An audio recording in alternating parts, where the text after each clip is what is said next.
මේ සිදුවීම 2002 අවුරුද්දේ මම පාන්දුර සිරිමැදිරියේ වැඩ කරද්දී හොරණ උසාවියට සිරකාරයෝ 13 දෙනෙක් අරන් යන්න තිබ්බා. ඉතින් සිරකරු උසාසකකරු. එතකොට ඒ කාලේ ඒ පාන්දුර සිරිමැදිරියේ සිට හොරණ උසාවියට ගෙනියන්නේ ළංගම බස් වල. ඉතින් උදේම බස් එක එනවා 7ට විතර නිලධාරීන් සහ සිරකරු දා ගන්නවා. සාමාන්‍ය මගින් උත් අරගෙන තමයි යන්නේ. එද්දිත් එහෙමයි උසාවියට බස් එක එනවා.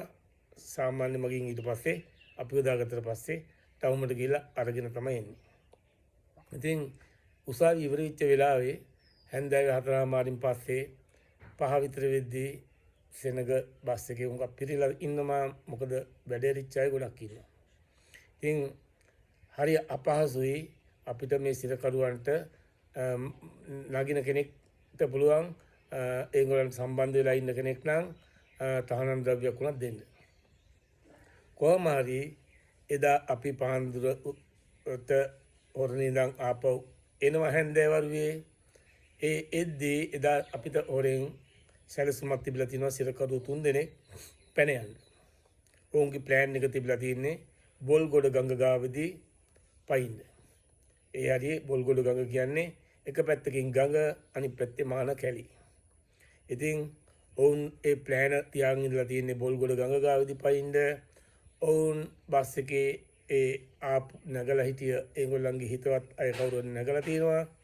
ඒගොල්ලන්ගෙන් පිහියක් සහ මාංචු යුත් කරන යතුරක් අරන් තිබුණා. ඉතින් අපි මේ ගැන දන්නේ නැහැ. සෙනග ගොඩේ අපි තැන් වල තමයි සිරකරුවෝ එක දිගටම මෙහෙම ඉස්සරහින් නම් පිටිපස්ස දක්වා එක පේලිකට මාංචු දාලා හිටියේ. ඉතින් මේ 3 දෙනෙක් කොහොම හරි හිමීට නිලධාරීන්ට හොරෙන් අපි තැන් වල ඉන්නේ ඉඳගෙන නිලධාරීන්ට හොරෙන් මාංචු යුත් කරගෙන තියෙනවා. කොහොම හරි බොල්ගොඩ ගඟ හරියට එද්දී බස් එකේ හිටිය සෙනගගෙන් 2 පංගුවක් විතර අඩු වුණා. ඊට පස්සේ ඉස්සරහා හිටියා හමුදාවෙන් පැනලා ගිය හිරකාරයෙක්.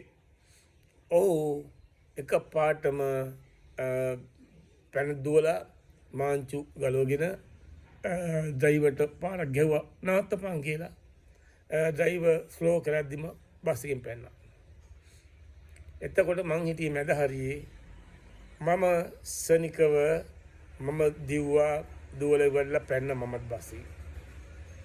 පයිද්දි මම දකිනවා ඔව් අතේ පිහියක් තියෙනවා කිනිස්සක් වගේ එකක්. ඒක තාම මොහු බිමට මෙහෙම වැටලා නැගිටින්න යනවා. ඉන්දවිලා ඉන්නේ. ඔව් ඒකත් අතේ තියාගෙන ලම්බෙන්න එපා සර් ලම්බෙන්න එපා කිව්වා. අයින්නවා කිව්වා. නමුත් ඔව් නැගිටිද්දම මම පැන්නකට පැනලා ඔහුගේ අතේ එල්ලිලා ඔහුගේ පිහියත් එක්ක පොර කෑවා. ඉතින් කොහොම හරි අවසානයේදී පිහිය විසිනවා මට තේරුණා. නමුත් ඔහුත් එක්ක මම පොර බඳිනවා. ඔහු ගැලවිලා ගියොත් මේ මාන කැලේට රිංගුවොත් ඒක කැලේ මාන උසයි අඩි 4කට වැඩි උසයි. ඉතින් අඩි 4.4 උසයි මේ කෙනෙක්ට හැංගිලා ඉන්න පුළුවන් ඒකේ. මම ඉතින් මොකද කරන්නේ මොහොත පැනලා යන්න දෙන්නේ නැති වෙන්න ඔහුගේ බෙල්ලෙන් අල්ලා බදාගෙන තද කරන් ඉන්නවා. ඔහුත් මගේ බෙල්ලෙන් අල්ලගෙන තද කරන් ඉන්නවා. අපි දෙන්න බස් එකේ ඉස්සර මූණ දක්වාම යනවා. දැන් අඩිය ඔහු ගැලවිලා යන්න උත්සාහ කරනවා. මං ගැලවිලා යන්න නොදී ඉන්නවා. මම බලනවා මගේ නිලධාරි උදව්වට තාම ආවේ නැහැ. තව ටික වෙලාවක් ගියොත් මොහොමකින් පැනලා යනවා. හැබැයි මේ වෙලාවේ දෙන්නෙක් ආවා. මං පස්සේ දැනගත්තේ ඒගොල්ලෝ ජනාධිපති ආරක්ෂක අංශේ දෙන්නේ. ඉතින් ඒ දෙන්න දැක්ක ගමන් මං ඉඳන් ගහන්න කිව්වා. දැන් අපි දෙන්නම මූණට මූණ මෙහෙම බෙල්ල ඉර කරගෙන ඉන්නේ. එතකොට මොහුගේ මූණ මම මෙහෙම හැරෙව්වා පොඩ්ඩක්. හරවල ඉවරලා ගහන්න කියද්දී ඒ දෙන්න මිට මොලවලා ගහගෙන ගියා මූණට. මට තේරුණා නහයින් කටින් ලේ පයින්නවා. මගේ යුනිෆෝම් එකෙත් විසි වුණා. ඊට පස්සේ ඔහුව මෙල්ල කරලා ඔහුට මාංචුවක් දැම්මා. ඊට පස්සේ අපේ නිලධාරි දෙන්න තව සිරකරුවෙක් අල්ලන් ආවා. ඔහුවත් මෙල්ල කරලා ඔහුටත් මාංචු දැම්මා. පාරේ දෙන්නම නිදි කරපුවා. දැන් ඒ දෙන්න ඉද්දී මගේ එක නිලධාරියෙක් එක්ක මම කට්ටිය නම් කිව්වා මේ මාන කැලියට පැන්න කියලා තව එක්කෙනෙක්. අපි මොකද කරන්නේ? බස් එකේ කොන්දොස්තර මහත්තයත් උදව්වට ආවා. මගිනුත් 7-8 දෙනෙක් උදව්වට ආවා. අපි ඔහු අල්ලන්න මෙහෙම ගම ඇතුළට ගියා. එක පැත්තකින් පාරක් තියෙනවා. වැලි පාරක්. ඒ වැලි පාරේ චුට්ටක් යද්දී දෙපැත්තෙම ගෙවල්. මම සනිකව අවස්ථානුකූලව ස්ථානෝචිත ප්‍රඥාව කටයුතු කරා. මම කෑ ගැව්වා. ඒ ගෙවල් වල ඉන්න අයට මිනිමරුවෙක් පැනලා ඉන්නේ. සිරකරුවෙක් දරුණුවෙක් කෙනෙක් කාන්තා සහ ළමයි දූෂණය කරපු කෙනෙක් කියලා. ඊට පස්සේ ඇත්තටම එහෙම නඩු තියෙන කෙනෙක් තමයි හිටියේ.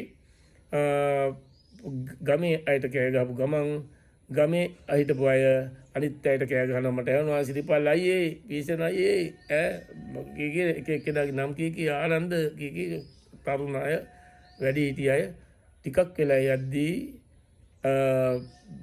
මට දැක්කා ගමේ 25ක විතර කණ්ඩායමක් ගෑනු ළමයි පිරිමි ළමයි ගැහැණු අය තරුණ වැඩි හිටි මන්නවල් පොරවල් කැටි යකඩ පොළු මුගුරු අරගෙන කෑ ගහගෙන එනවා.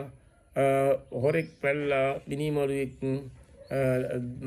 මේ ස්ත්‍රී දූෂකෙක් ළමා දූෂකෙක් කියලා කෑ ගහද්දී ඔක්කොම වටේ ඉන්න ගෙවල් වල ඉන්න කට්ටිය ඒ සද්දෙට ප්‍රචාරය ගියා නිකන් ලැබු ගින්නක් වගේ. මේගොල්ලෝ ඔක්කොම අපිට උදව්වට ආවා. අපි ඔක්කොම මහාන කැලේ පීර ඉද්දී මම ඉක්මනට ගේකින් කෝල් එකක් ගත්තා. ඒ කාලේ ජංගම දුරකථන නැහැ. OIC මාත්‍යට අපි ලොකප් එකේ ගත්ත ගමන් OIC මාත්‍යාට මං කිව්වා සර් 3 දෙනෙක් පැන දෙන්නෙක් ඇල්ලුවා උදව් ඕනි කියලා. ඒ වෙලෙම බණ්ඩාරගම සහ පාන්දුර පොලිසිය දෙකට කතා කරලා තිබ්බා. ටිකක් වෙලා ඇද්දී ජීප් දෙකක් ආවා. දෙසරට T56 ආයුධත් එක්ක ඒගොල්ලෝ ඇවිල්ලා ඒගොල්ලෝ මොකද කියන්නේ අපිට උදව්වට ඇවිල්ලා ටික වෙලාවක් යද්දී වෙඩි තියලා ඒ සිරකරුවවත් ඇල්ලුවා. ඉතින් ඒ විදිහට ඔවුන් අපි හොස්පිටල් ඇඩ්මිට් කරා. අපේ තුවාල වෙච්ච නිලධාරි ගෙලිවලා අපිත් හොස්පිටල් ඇඩ්මිට් වුණා. ඉතින් අපිට එදා කළුතර බන්ධනාගාරේ හිටියේ වෙල්ට් මහත්තයා වෙල්ට් කියන මහත්තයා ඇවිල්ලා හරියටම නීතියට කටයුතු කරන හොඳ අවංක නිලධාරි මහත්තයෙක්. මේ මහත්තයා කොච්චර අකුරට වැඩ කරනවද කියලා කියනවා නම් රජයේ මුදල් අවභාවිතා වෙනවා කියලා ෆෑන් එක දාගන්නේ නැහැ. පත්තරයකින් පවන් ගහ ඉන්නේ. එහෙම අධිකාරිවරු හිටියා අපේ දෙපාර්තමේන්තුවේ එදා. එතකොට තව අපේ ASP මහත්තයෙක් හිටියා. මේ ASP මහත්තයා ASP මහත්තයා දෙන්නම එකලඟ ඉන්නේ. ASP මහත්තයාට ෆෑන් එක දාගන්න විදියක් නැහැ. එක ෆෑන් එක තමයි දෙන්නට තියෙන්නේ. අරයා පවන් ගහ ඉන්නවා. අරයා නිකන් ඉන්නවා. ASP මහත්තයාත් මොකද කරන්නේ? පත්තරයක් අරන් පවන් ගහ ඉන්නවා ඒකින්. ASP මහත්තයා ෆෑන් එක දාන්නේ. ඉතින් ඒ වගේ අධිකාරිතුමෙක් මේ අධිකාරිතුමා මේ සිදුවීමේදී අපිට කමෙන්ඩේෂන් දීලා අපිට සේවය අගය කිරීමක් කරා. ඉතින් මම මගේ ජීවිතේ බේරිච්ච අවස්ථාවක් පොඩි වෙලාවක් මිස් වුණා නම් පිහියනුමකට ලක් වෙනවා. නමුත් දෙවියන් වහන්සේ මාව බේරගත්තා එදා.